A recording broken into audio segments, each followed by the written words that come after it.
Mahimiyang nga ginsalin urog ana kapatronan han Birhen han Santo Rosario habong tuhan giwan.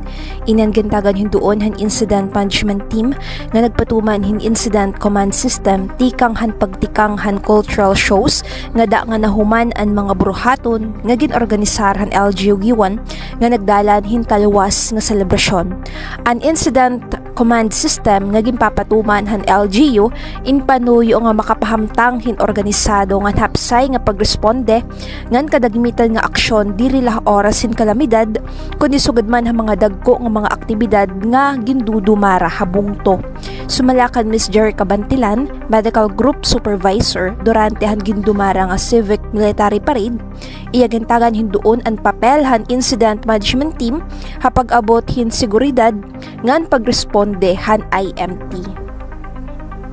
An atong incident command post manned by our incident commander and other staff, so at operations section chief, planning section chief, logistics section chief, safety officer ngayon na naton PIO. Sugan man na naton medical group naka-standby ito ni rahat aton incident command post.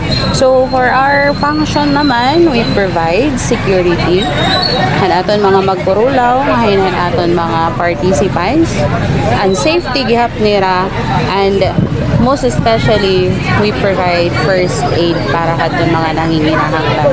And kung diri man kaya naton dinhi, may ada kita sila nga system delivery network referral system. Lakip han mga serbisyo nga ginpapahamtang han iratim nga duhan katawhan and accessible nga emergency responses sa oras nga pagkikinahanglanon han katawhan ilabi na ha mga insidente nga diri nalilikayan nga nahitatabo agud largo makontrol para han kataluwasan han publiko nga presente ha lugar han mga aktibidad. Mga dago nga mga events, may ada naton incident command system, may ada naton incident management team nga ginde-deploy. Of course, may da itong sinisiring naton nga planning, may da incident briefing.